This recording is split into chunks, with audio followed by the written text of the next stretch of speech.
Salam əziz müəllimlər, bu gün sizə tədrisdə dizayn düşüncəsi mövzusunu izah edəcəm. Biz hər hansısa bir nəzəriyyəni keçərkən onu necə tətbiq etməli olduğumuzu, nə işə yaradığı haqqında ümumi şəkildə danışırıq, müzakirə aparırıq və bu nəzəri olaraq da öyrənilir. Amma dizayn düşüncəsi sadəcə olaraq bir nəzəriyyə deyil, real insan ehtiyaclarını anlamağa və onlara uyğun praktiki həllər tapmağa yönəlmiş olan bir prosesdir. Yəni real həyatda qarşılaşacağımız hər hansı bir problemi hansı formada aradan qaldıra bilərik? Uşaqlarda həmin o bacarıqların formalaşdırılmasıdır. Təhsildə tətbiq edildikdə şagirddə biliyin passiv qəbul edicisi deyil, bilik qurucusu halına gəlir. Yəni şagirdlər problemin içərisində aktiv şəkildə iştirak edirlər, hansı üsulla, vasitə ilə onu aradan qaldırmalı olduqlarını öyrədirik şagirdlərə və bu prosesin 5 əsas mərhələsi var. Nədir bu mərhələlər? İlk mərhələmiz adlanır empatiya qurmaq. Yəni burada qarşıdakının nə hiss etdiyini anlamaq deməkdir. Burada məqsəd problemi yaşayan insanı dərindən anlamaqdır, onun hisslərini, hansı hisslər keçirdiyini anlamaqdan ibarətdir. Burada şagirdlər suallar verir, müşahidə aparır və qarşı tərəfin nə hiss etdiyini, hansı çətinliklərlə üzləşdiyini anlamağa çalışırlar. Burada əsas məqsədimiz bu insan niyə belə hiss edir? Sualının cavabını tapmaqdır. Deyək ki, bir insanın kefsiz olduğunu görürük və ona suallar veririk ki, öyrənək nəyə görə keyfi yoxdur.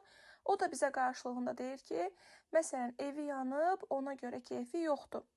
Artıq burada səbəbini anladıq. Evi yoxdur deyə, keyfi yoxdur, yəni evi yanıb deyə.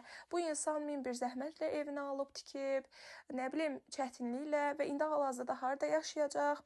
İkinci problem mərhələmiz adlanır problemi müəyyənləşdirmək ki, burada artıq qarşıdakı insan hansı problemi olduğunu bildik, empatiya qurduq, hisslərini anladıq.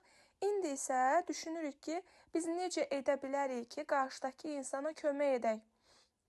Müvəqqəti bir yaşayacaq yermi hazırlayaq, evini tikməyə mi kömək edək, yoxsa ki, necə kömək edə bilərik ki, qarşıdakını yardımcı ola bilək. Yəni, bununla bağlıdır problemi müəyyənləşdirmə mərhələsi. Üçüncü mərhələmiz ideya yaratmaqdır ki, burada yaradıcılığın mərkəzidir bu. Əsasən, şagirddə heç bir məhdudiyyət qoymadan mümkün qədər çox ideya irəli sürürlər. Baxın, beyin həmləsini yadımıza salın. Beyin həmləsində nə deyirdik? Uşaqlara hər hansı problemini bir situasiya irəli sürürdük və şagirdlər bu problemi həll yolu üçün müxtəlif ideyalar səsləndirirdilər, fikirlər söyləyirdilər. Və biz şagirdlərə sənin fikrin olar, bunu götürə bilərik, bu fikri götürmək olmaz kimi sözlər demirdik, düzdürmü? Burada da yəni heç bir ideya səhv deyil. Yəni səhv ideya yoxdur. Əsas olan fərqli baxış bucaqlarından baxmaqdır. Məsələyə fərqli tərəflərdən baxmaqdan ibarətdir. Sonra gəlir bizim burada 4-cü mərhələmiz ki, bu da adlanır prototipləşdirmə. Prototipləşdirmə mərhələsi gəlir. 3-cü mərhələmizdə biz problemi müəyyən etdik ki, nədir? Hansı ideyalarla aradan qaldırmağa çalışırıq. 4-cü mərhələdə isə bunların içərisində, söylənən fikirlərin içərisində ən uyğun olanından əldə tutulacaq və ya sınaqdan keçiriləcək bir formaya salmaqdır. Biz bunu tədrisdə etdiyimizə görə, yəni sinif daxilində etdiyimizə görə, burada hər hansısa böyük bir işlər olmayacaq əlbəttə ki. Kiçik maket formasında, layihə formasında, rollu oyun şəklində, ssenari formasında tətbiq etmiş edə bilərik və şagirdlərə məqsədimiz bunu nümayiş etdirməkdir ki, həmin problemin içərisində olsalar hansı addımları atarlar, necə işləyəcəyini əyani şəkildə görməkdən ibarətdir. Və son olaraq test etmə mərhələsi gəlir ki, burada da hazırlanmış prototip real şəraitdə yoxlanılır. Geri bildirimlər alınır və çatışmazlıqlar varsa, geri dönüb düzəlişlər edilir. Burada şagirdlər bir-birinə rəy verə bilər, müəllim şagirdlərə rəy verə bilər, yəni əməkdaşlıq var da burada.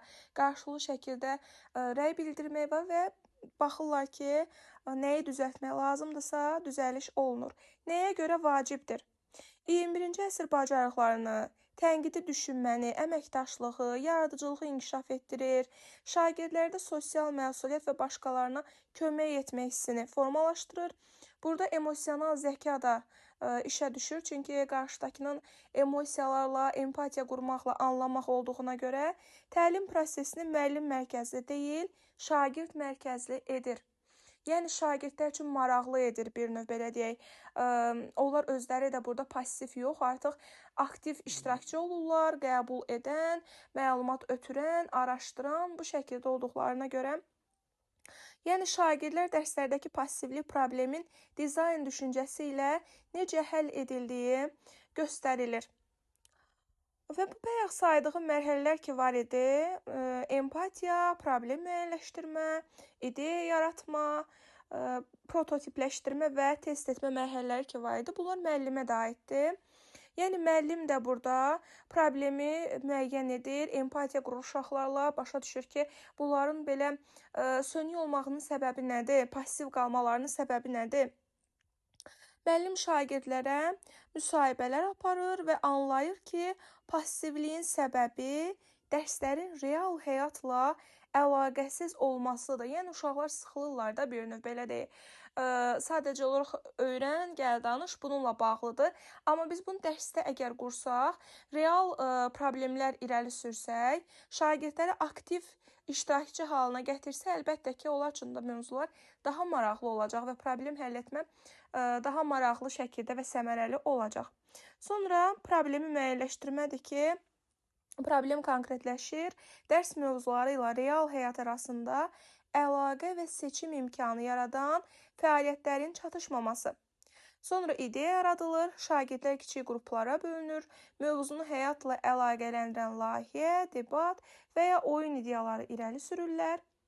Prototipləşdirmədə müəllim bu ideyaları əsasən seçim siyahısı və ya bir dərslik ssenari hazırlayır. Test etmə mərhələsində isə hazırlanan plan 1-2 dərsdə tətbiq olunur. Şagirdlərin reaksiyası və rəyləri əsasında dərs dizaynı daha da təkmilləşdirilmiş olacaq. Bu da bizim tədrisdə dizayn düşüncəsi ilə